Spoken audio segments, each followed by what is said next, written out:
Bienvenue sur la chaîne Chemin de la foi. Aujourd'hui, plongeons-nous ensemble dans la méditation du psaume 41, un joyau poétique de la Bible. Ce psaume, riche en enseignements spirituels, explore les thèmes de la foi, de la miséricorde divine et de la confiance en Dieu.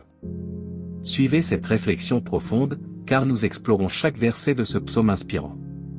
Que cette exploration du psaume 41 soit une source d'inspiration et de renforcement pour votre cheminement de foi. Restez avec nous sur le chemin de la foi. Mais avant de commencer, nous vous invitons à cliquer sur « J'aime » et à vous abonner à la chaîne pour que nous puissions grandir ensemble dans la grâce. Le psaume 41 est un joyau poétique de la littérature biblique, qui offre une méditation profonde sur la foi, la piété et la miséricorde divine. Examinons attentivement chaque verset de ce psaume inspirant. Le psaume commence par une bénédiction pour ceux qui pratiquent la bienveillance envers les démunis.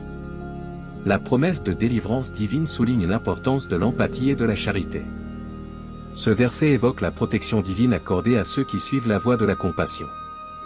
La préservation de la vie physique et spirituelle, ainsi que la sécurité face aux adversités, sont des signes de la grâce de Dieu.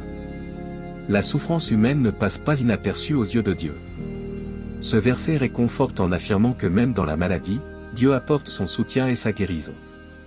Le psalmiste reconnaît l'importance de la repentance et implore la miséricorde divine pour ses fautes. C'est un rappel poignant de l'humilité nécessaire devant Dieu. Le psaume évoque la persécution et la calomnie. Face à ces attaques, le psalmiste place sa confiance en Dieu, cherchant refuge dans la certitude que son nom perdurera. La trahison et la tromperie sont des thèmes abordés ici. Le psalmiste expose la douleur causée par ceux qui exploitent la confiance. Cependant, il reste confiant dans la justice divine. L'expérience de l'hostilité est partagée, et le psalmiste expose les manigances de ses détracteurs. Cependant, il trouve refuge dans la prière et la confiance en Dieu. Les adversaires proclament la défaite du psalmiste. Cependant, la confiance en la puissance divine contraste avec ses déclarations pessimistes. La trahison d'un ami proche est exprimée ici, rappelant les souffrances de la solitude et de la duplicité. Cependant, la confiance en Dieu demeure inébranlable. Le psaume se conclut par une prière fervente pour la délivrance et la justice divine. Le psalmiste place sa confiance en Dieu pour juger équitablement et rétablir la justice. En méditant sur chaque verset du psaume 41, nous sommes invités à réfléchir sur la nature de la foi, de la miséricorde et de la confiance en Dieu, des thèmes intemporels qui résonnent encore aujourd'hui. Maintenant, nous allons prier. Seigneur notre Dieu, Père plein de grâce et de miséricorde, nous nous tournons vers toi dans l'humilité de nos cœurs, inspirés par le psaume 41. Nous reconnaissons ta bonté envers ceux qui s'intéressent aux pauvres et aux nécessiteux. Que nos cœurs soient ouverts à la compassion, et que nos mains soient prêtes à aider ceux qui sont dans le besoin. Nous te louons, ô Dieu, pour ta promesse de délivrance. Comme tu gardes et préserves la vie de ceux qui marchent dans la voie de la charité, nous te prions de nous accorder la grâce de vivre selon tes enseignements. Que nous soyons des instruments de ton amour dans un monde qui a besoin de réconfort et d'espoir. Dans les moments de souffrance et de maladie, nous plaçons notre confiance en toi, Dieu compatissant. Accorde-nous la force de supporter les épreuves avec foi, sachant que tu es à nos côtés, nous soutenant sur le lit de la souffrance et guérissant toutes nos maladies. Père Céleste, nous confessons nos fautes et péchés devant toi. Comme le psalmiste, nous disons, « Aie pitié de nous, Seigneur, guéris nos âmes, car nous avons péché contre toi. » Dans ta grande miséricorde, pardonne-nous et conduis-nous sur le chemin de la justice.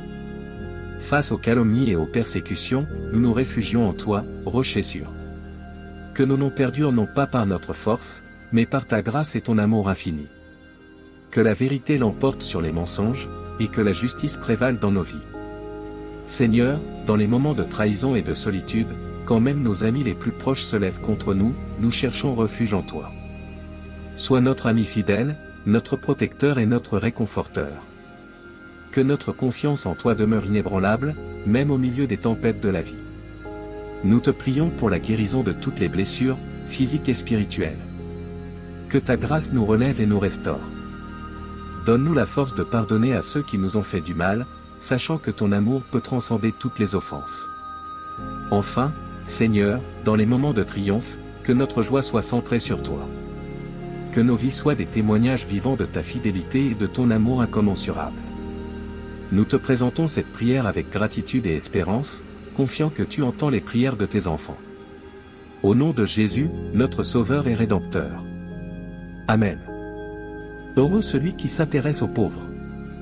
Au jour du malheur, l'Éternel le délivre. L'Éternel le garde et lui conserve la vie. Il est heureux sur la terre, et tu ne le livres pas au pouvoir de l'ennemi. L'Éternel le soutient sur le lit de la souffrance, tu le soulages dans toutes ses maladies. J'ai dit, Éternel, aie pitié de moi. Guéris mon âme, car j'ai péché contre toi. Mes ennemis disent du mal de moi, quand mourra-t-il? Quand périra son nom? Si quelqu'un vient me voir, il parle faussement, son cœur recueille pour lui des iniquités, et il s'en va, il les divulgue. Tous ceux qui me haïssent chuchotent entre eux contre moi, ils méditent le malheur pour moi. Un mal mortel, disent-ils, s'est attaché à lui, et maintenant qu'il est couché, il ne se relèvera plus. Même l'ami en qui j'avais confiance, et qui mangeait mon pain, lève le talon contre moi. Éternel, aie pitié de moi.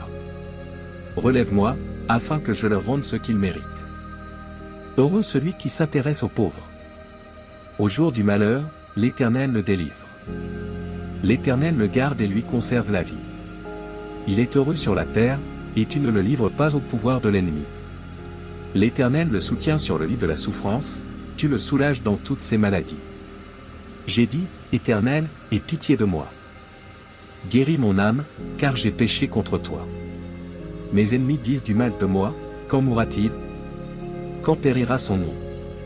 Si quelqu'un vient me voir, il parle faussement, son cœur recueille pour lui des iniquités, et il s'en va, il les divulgue. Tous ceux qui me haïssent chuchotent entre eux contre moi, ils méditent le malheur pour moi. Un mal mortel, disent-ils, s'est attaché à lui, et maintenant qu'il est couché, il ne se relèvera plus. Même l'ami en qui j'avais confiance, et qui mangeait mon pain, lève le talon contre moi. Éternel, aie pitié de moi. Relève-moi, afin que je leur rende ce qu'ils méritent. Heureux celui qui s'intéresse aux pauvres. Au jour du malheur, l'Éternel le délivre.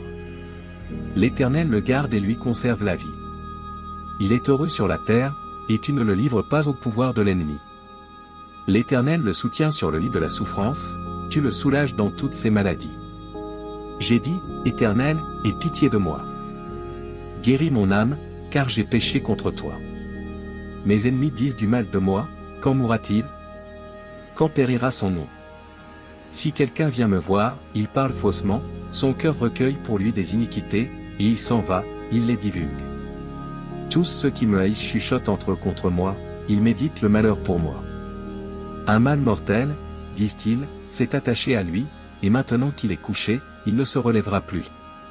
Même l'ami en qui j'avais confiance, et qui mangeait mon pain, lève le talon contre moi. Éternel, aie pitié de moi. Relève-moi, afin que je leur rende ce qu'ils méritent. Heureux celui qui s'intéresse aux pauvres. Au jour du malheur, l'Éternel le délivre. L'Éternel le garde et lui conserve la vie. Il est heureux sur la terre, et tu ne le livres pas au pouvoir de l'ennemi. L'Éternel le soutient sur le lit de la souffrance, tu le soulages dans toutes ses maladies. J'ai dit, Éternel, aie pitié de moi. Guéris mon âme, car j'ai péché contre toi. Mes ennemis disent du mal de moi, quand mourra-t-il? Quand périra son nom? Si quelqu'un vient me voir, il parle faussement, son cœur recueille pour lui des iniquités, et il s'en va, il les divulgue. Tous ceux qui me haïssent chuchotent entre eux contre moi, ils méditent le malheur pour moi. Un mal mortel, disent-ils, s'est attaché à lui, et maintenant qu'il est couché, il ne se relèvera plus. Même l'ami en qui j'avais confiance, et qui mangeait mon pain, lève le talon contre moi. Éternel, aie pitié de moi. Relève-moi, afin que je leur rende ce qu'ils méritent. Heureux celui qui s'intéresse aux pauvres. Au jour du malheur, l'Éternel le délivre. L'Éternel le garde et lui conserve la vie. Il est heureux sur la terre, et tu ne le livres pas au pouvoir de l'ennemi. L'Éternel le soutient sur le lit de la souffrance, tu le soulages dans toutes ses maladies. J'ai dit, Éternel, aie pitié de moi. Guéris mon âme, car j'ai péché contre toi. Mes ennemis disent du mal de moi, quand mourra-t-il? Quand périra son nom? Si quelqu'un vient me voir, il parle faussement, son cœur recueille pour lui des iniquités, et il s'en va, ils les divulguent. Tous ceux qui me haïssent chuchotent entre eux contre moi, ils méditent le malheur pour moi.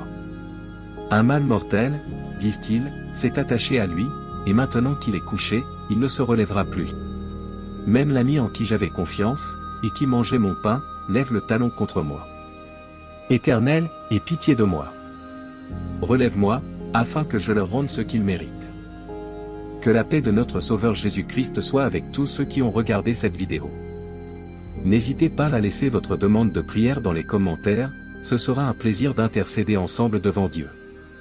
Si cela vous a plu, mettez un j'aime, abonnez-vous à la chaîne et partagez avec ceux que vous aimez.